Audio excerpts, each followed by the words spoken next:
Hi, I'm Benton Stokes, And I'm Elane O'Rourke. and this is Cocktail Theology.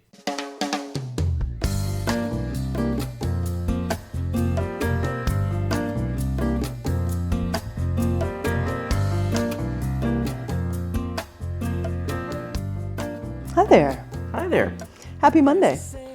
Happy Monday. It is Monday for us, friends. We are actually recording on a Monday, which doesn't happen very often. It's because we're both sort of post-move, pre-overwhelmed way of the world. Yeah. So we're recording on a Monday Yep. in the middle of the day. Mm-hmm. Very rare. It is. This is pretty much the diamond in the rough of cocktail theology right here, because we're recording at the perfect time of day. It's beautiful out. We are not outside because it's also a little noisy. We've got a cocktail in the middle of the day, which we never do. I know. It feels very extravagant or decadent or one of those ent words. It Some does. other ent. It does. It really does. So today we are drinking citrus vodka. In this case, it's Absolute. And fresh lemon juice, and some homemade lime simple syrup, and some homemade rose simple syrup. And I've added a lot more lemon juice to mine because I'm kind of a sour person. Are you? Yes, you sweeten the pear here. So I want to talk today about fried food. Fried food. Yes, Okay. fried food. And I realize that fried food is a weird thing to say, and I want you to know, since I knew you were going to ask me, where in the Bible is fried food? And I will tell you right now. Okay. Nowhere in the Bible is Okay. fried food mentioned. There is a mention in, where is it? Leviticus, about cooking food in a pan, and it has that fry kind of language, but not in the way we would talk about fried food. Okay. I also want to talk about my daughter. Okay. Okay, so my daughter, fried food. Mm-hmm. You'll just have to see where this goes. Okay. Okay. I'll belt in. Okay. All right. Let's go. Thank you. You'll bring the voice of reason to whatever happens here. So in this move to California, now my daughter was born here, and for the first 6 years we were in Tennessee, she insisted that she was a Californian. Okay. She is now a Southerner, apparently. Uh-huh. So we've returned to really very close to where she was born. But she sees herself as a Southerner. Okay. Now, there are many amusing aspects to this. But one of them that I found amusing is as we were in the midst of the physical move, she announced that there's no good fried food in California. And I was like, help me with that. She says, well, nobody outside the South knows how to fry. I was like, you've been talking to your father, haven't you? There was a silence there for a moment. And then we ate some tempura. And it was not perfect tempura, but it wasn't bad tempura. She was highly critical of the tempura as being bad fried food. Okay. For those of you who haven't had tempura, is more like it's a fluffier coating. Should be very crisp, should be very light. But as opposed to, for example, fried chicken, which tends to have a flour or corn-based coating, or fried with breadcrumb, any of those kinds of coatings. So it's a fluffier thing. So anyway, so she was telling me how improperly fried this tempura was. And I listened respectfully for about a second and a half and then pointed out that the Japanese way of frying that particular dish and the Southern way of frying other things have nothing to do with one another except that they both use oil. Right. So if one were to take a traditional Japanese cook and a traditional Southern cook and talk to them each about frying, they would come up with very different ways of seeing frying. In fact, they might not even speak the same ways about frying. Right. Absolutely. Okay? So they'd both be talking about frying. Fat would be involved. Some kind of adhered coating might be involved. But that's pretty much it. Yeah. So the reason I find this interesting is the Bible, the New Testament, is very much like a conversation about fried food. Okay, so I'm going to compare Jesus to fried food for you. Are you ready? Okay. Okay. Okay. Many of us have been brought up to think of the Bible, I'll just stick with the New Testament for a moment, as one coherent thing. Right. That any contradictions must be figured out, and that the writer of Romans was doing exactly the same activity as the writer of Revelation. A lot of us were brought up that way. There are lots of historical things wrong with it. But to me, the most interesting wrong with it is that the writers were writing to different audiences, used different metaphors, used different ways of talking about things. Yeah. And so they will necessarily have different points of view. Jesus is like fried food. So a Greek talking about Jesus would be framing all of his or her discussion through Greek constructs, through fried food being only on fish, always in olive oil, whatever the thing is. Sure. Someone coming from the Jewish tradition would be reading through the Jewish lens, right? Messiah as opposed to Savior, because there's a slight difference in those notions. If you're talking about fried food, I don't know. Latkes wouldn't have existed, but latkes instead of, you know what I mean, Yeah. whatever the thing is. So they could be talking about Jesus, but the way they think about, the way they see that would be very, very different. Yes. Okay? So, this goes back to my daughter. So she was not just talking about fried food. The other day, she said to me, you know, I don't like going to church. And of course, I started to go into well, we don't actually go to church. We are part of a church. We attend communal work. And then I thought, that's not going to help this conversation. So then I listened. And she said, one of the reasons I don't like going to church is I believe in God, but I don't really believe in Jesus.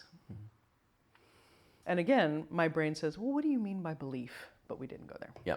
I said, I find that interesting. I said, we'll have to talk more about that.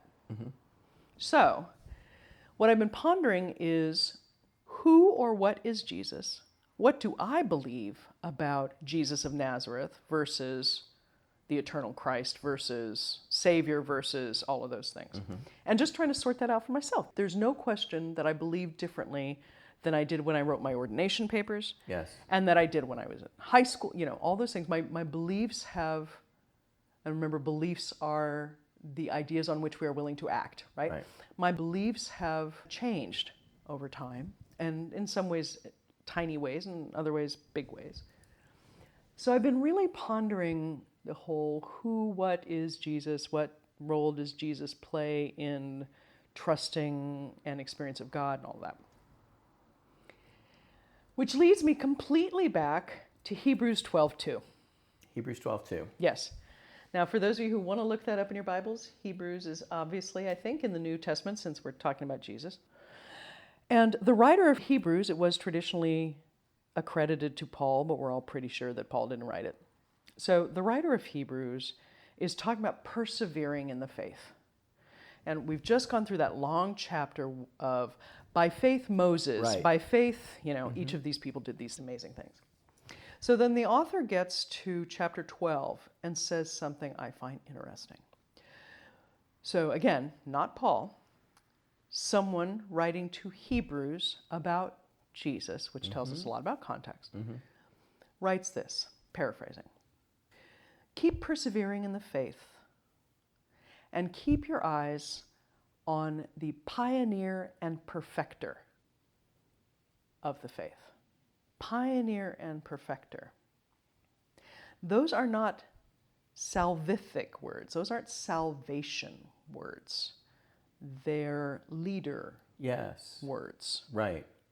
The writer is also putting whoever is the pioneer and perfecter in the context of a faith community, a shaper of the content of a faith community, Right. rather than in God, eternal, those kinds of terms. So if you go back and you read Paul, right? Paul has lots of ways of talking about Jesus, but there often is this underlying salvation, Yeah. godness, Right. something in there, Right. right? This particular part of Hebrews has none of that. It just doesn't have that texture. It talks about his suffering. It talks about his dying. It talks about all those things. But from reading that part of Hebrews, Jesus could have been Brian who was mistaken for Jesus. And yes, that was a Monty Python reference. You know what I mean? Mm-hmm. I'm so interested in that because, I promise this will all hang together in a minute, because if even the New Testament authors attributed different purposes, points, perspectives to Jesus, why are we so nervous? Why are we so nervous about a breadth of perspectives? Right. And what does it mean to believe in this person, however you want to frame that? The Greek view is going to be different than a Jewish view, and we have another 2,000 years on top of that.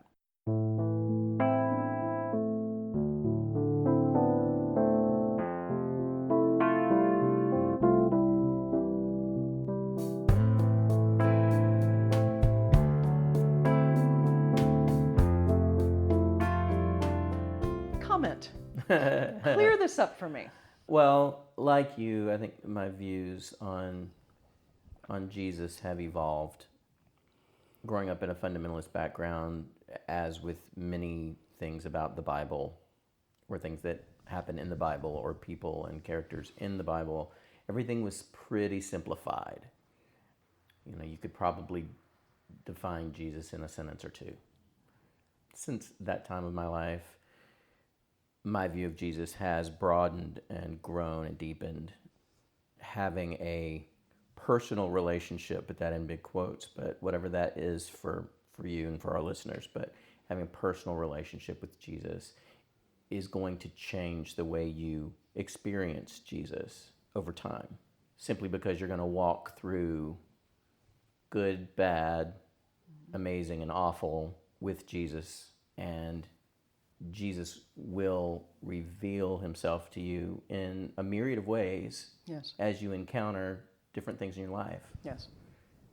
A few years ago, when we were working together at the church we used to serve together, I came into Advent with a very strong sense of the humanity of Jesus, and really being drawn to the humanity of Jesus, and understanding or having a greater sense of clarity around the man Jesus. And the power in that for me was and is the fact that Jesus was a person who made choices. Mm-hmm. Mm-hmm.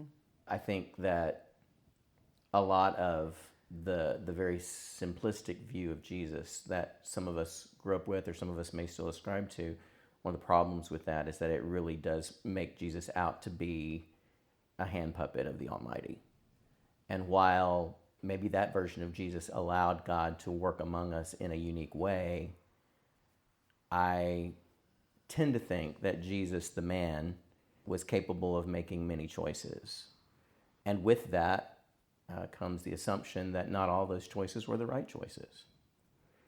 And the reason I find hope in that is because I too make the wrong choices.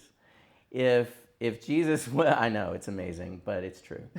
But can I get a pen? Because I need to remember this day. I have not experienced this yet. I'm going to write this down. Okay. But I think that's, if Jesus is a hand puppet of the Almighty, and we are supposed to aspire to be more and more like Jesus, what does that really mean for us? Mm-hmm. What hope is there in that for us? Because we do make choices, and we make the wrong choices sometimes. So for me, the humanity of Jesus is what makes Jesus someone worth following, someone worth paying attention to, someone whose actions and choices are actions and choices that I can emulate, that I can try to live up to, that I can attain a certain level of Christ-likeness because of the example that Jesus lived. Mm-hmm. Recently, when we were at the Wild Goose Festival, one of the conversations that we were sort of peripherally a part of had to do with Jesus and the Syrophoenician woman. Mm-hmm. And how Jesus had gone away. I may get some of the details of the story wrong, but Jesus had gone away by himself, needed some time away. While he's by himself, trying to enjoy dinner, a woman approaches him and wants his help. And he essentially calls her dog and says, "Get away from me." And she calls him out on it right away. He catches himself, and you can interpret his reaction a number of different ways, and it's been dismissed, and it's been painted lots of ways that keep the piety of Jesus. But I tend to think that Jesus got called out, and Jesus felt what that feels like when you get called out, and took a step back and said, "You know what? Yeah, I shouldn't have said that, or I shouldn't have behaved that way."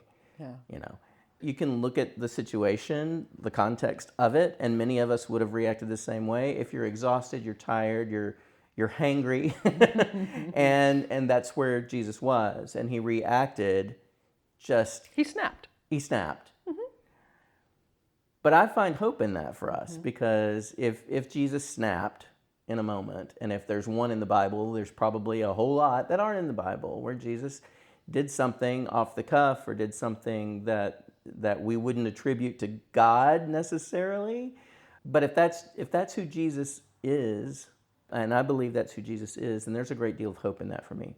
So I continue to ascribe to the idea that Jesus was fully God and fully man. But it's the humanity of Jesus that makes Jesus interesting and followable. I can be a disciple of that guy. Because of that, I experience Jesus as a very different person than God. And for me, that's really helpful and useful.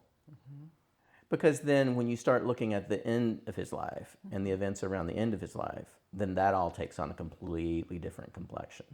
What happened in the Garden of Gethsemane? What happened in those last hours of his life? Choices that were made. Where again, he's not a puppet. Right.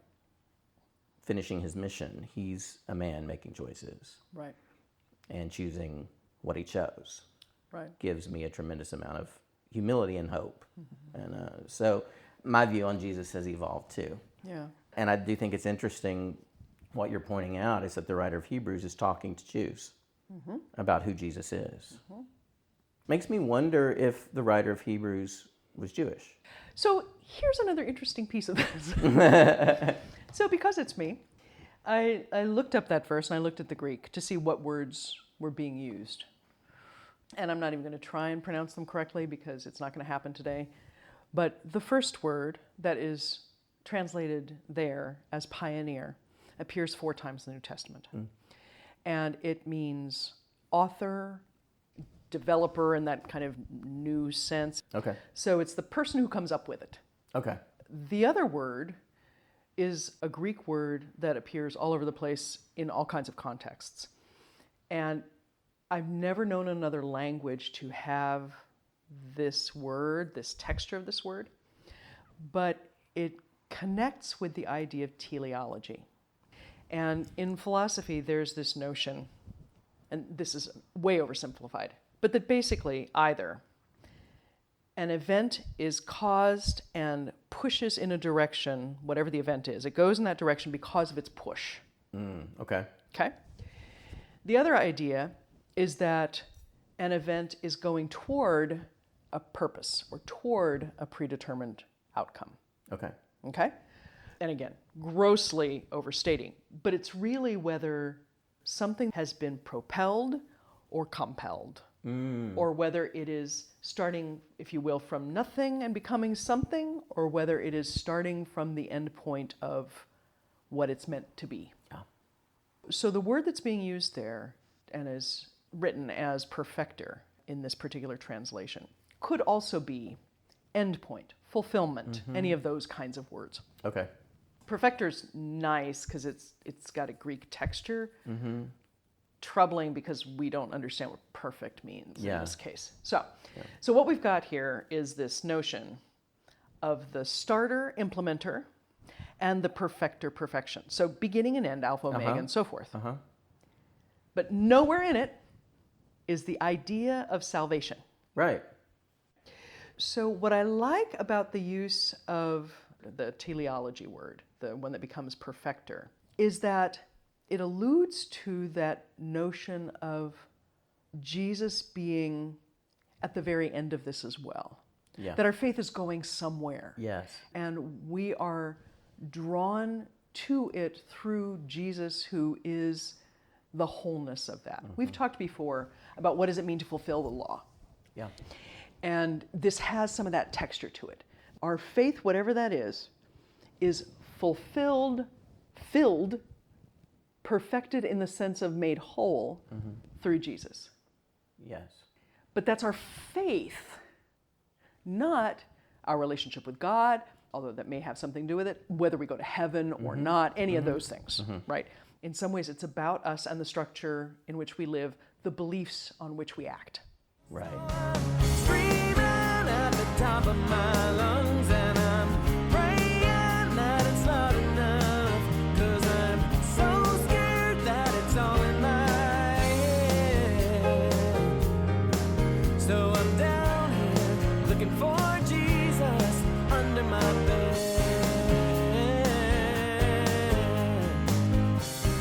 To say that I believe in Jesus can mean any number of things.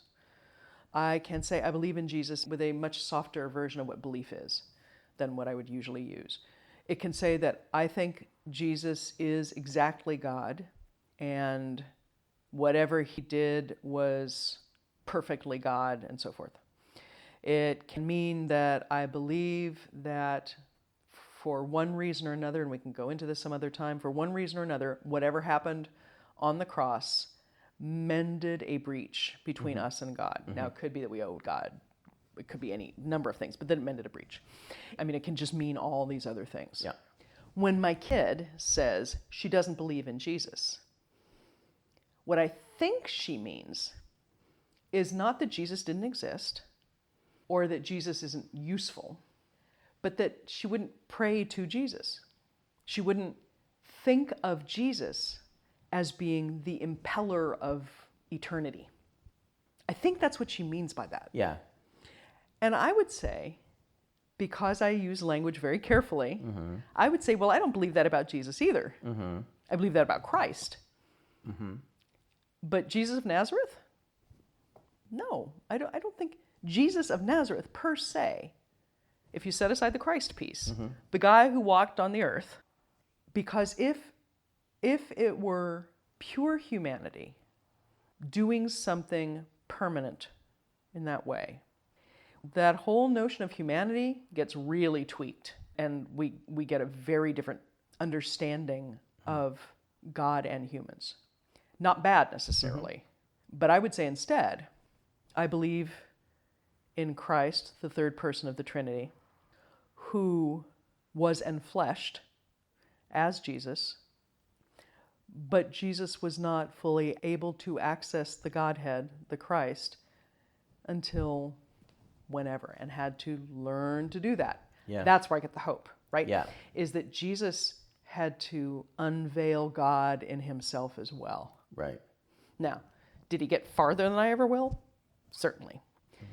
But it was the same process of learning to trust, learning to hear, learning to make choices, learning to whatever. If there's a way for me to teach my kid that, believing in Jesus, in big scare quotes, becomes something entirely different. I think you're right. Dallas Willard, who was one of my teachers, as you know, used to say, and again, I'm going to get this wrong, but he would say something like, everyone's going to follow somebody. If you can find somebody better to follow than Jesus, go for it. I think he was making a point about Jesus as the model, the pioneer and perfecter. And honestly, what you're saying, I don't find it to be contradictory to the divinity of Jesus Christ either. Not even a little. Right. And so for listeners that might be thinking it's an either or proposition, it's not. I mean, the fact that Jesus could be fully God and fully man means that Jesus was capable of being both human and divine at the same time. But it is the humanity of Jesus that's so compelling to me. And I think that's what you're talking about, is there's nearly 30 years of Jesus' life that we don't know anything about. in my mind, those 30 years were full of mistakes made, full of growing up and learning how to do things, doing them right, doing them wrong. You know, if he was performing miracles at 8 years old, we'd probably know about it. Right. Knowing that Jesus had to spend all that time learning. And even though, of course, he was exemplary as a teenager, he's teaching rabbis. But the fact that he had to learn, he had to start somewhere, just like we have to start somewhere, I think is key. And then when you think about what happened when he was baptized by John the Baptist, and then there's this revelation, and it makes you think, well, did Jesus even really fully know what was going on until that moment? And even then, how much of that did he really understand? Right. That's another point where I think, you know, yeah, Jesus was fully God, but up until that moment may not have even realized it at all. He was doing what good Jewish boys do, and he was going to synagogue, and he was going to school, and he was learning, and he was growing, and he was becoming a man in the Jewish tradition. And as Christians, we lose that. Like, we lose it. So then when we talk about things like spiritual practices or spiritual disciplines, those things start to take on a different weight when you understand that's what Jesus did. Jesus had spiritual practices. And what we do is try and practice his spiritual practices and then mix them up because of our context and because of where we are in the world. Sure. Absolutely. Yeah. You said you find Jesus the man so much more compelling. I find Jesus the man interesting and followable, but for sheer being compelled, for me, the notion that God would become so vulnerable, get small enough and fragile enough and dismissible enough to embody an infant in a time when infanticide was not a big deal, at least not as big a deal as it would be now. The fact that God would do that, to me, that's awe-inspiring. Oh, it is. Because it makes God so loving, so able to be humble, so desirous of reaching us. That for me, that's where I go, wow. Yeah. And without both those things, Jesus of Nazareth, whom we call Christ, is not everything. Yeah. You know? Yeah, I see that too. We do God, Jesus, ourselves such a disservice by thinning it all out. You have to make it a little thin for kids, a little thin for novices, but you don't have to keep it thin. Right. If we even explained that the writer of Hebrews is speaking a different language than the writer of Romans, two different people using different words. If we can look at fried food through the eyes of a Japanese chef and the eyes of a Southern chef, we start to see the expansiveness of fry. Yeah. And just how really amazing it is that when you touch something to hot oil, it completely changes its chemical construction, right?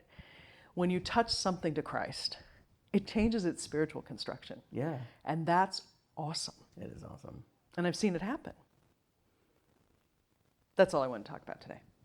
Not much. Fried food, who Jesus is. But really fried food, who Jesus is. So favorite fried food? Well, see, here's the thing. I didn't belong in the South. I like fried food, but I'm not like, fried food. I think really well done fried oysters and really good French fries or sweet potato fries. Those are my two favorite fried foods.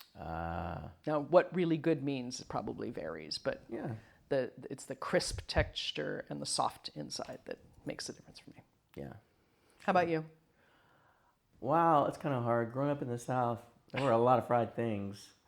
I love really good French fries, like crinkle fries, where they're crunchy on the outside. Okay. Lots of surface area to get crunchy. Love those. I do love good fried chicken, and good fried chicken means a lot of different things depending on where you are. In Nashville, hot chicken has become a thing. I can barely tolerate hot chicken. I just don't love like things that make my eyes and nose run to that degree. Very difficult to eat hot chicken in mixed company and not feel very self-conscious about what's going on with my face. Or in any company. In any company at all, really. Or even by myself. Just what's going on with my face right now. And then, I like fried desserts sometimes too. It's funny you bring that up. Yeah, yesterday at our table at the potluck, the church potluck, a woman in her, I assume, early 20s was talking to our daughter about fried Oreos. Oh, yes. Oh, no. I mean, I understand it, and I understand why one would fry an Oreo, because one can fry anything. Why not? Why not? I've had fried Twinkies. I've also had a fried Snickers bar. Fried Twinkies actually come out like a really good donut. They do. Fried Snickers? Why? I know that there are people who do this. There's a cafe in Murfreesboro that's like a really classy little place, and on their menu they have a fried Snickers with ice cream. Okay, I understand but yeah, I guess it's not going to work for me. See, now I want fried food. All right. We may have to find some I may need to make you fried chicken, and you can tell me whether you think it's good fried chicken or not. Okay. It has been claimed as good fried chicken, not by me. So by me, it would be useless to say that. So we'll try that sometime. Okay. We'll invite our listeners. Come, Elane's going to make fried chicken, and you get to pass judgment on it. It will not determine her eternal soul's value. It will explain whether she makes good chicken or not. Yeah. I like it. I like it too. Hey, folks, it's good talking with you again. We'd love to hear from you always. You can email us at Elane@schoolforseekers.com or Benton@schoolforseekers.com. We are available all over the socials, more places than one would think. We are going to be doing some very new things very soon. We'll be able to talk about that more as they become more solid. Yep. Hope you are all doing well, and yeah, be in touch and go follow Jesus or somebody better if you can find him. Yeah. Bye. Bye.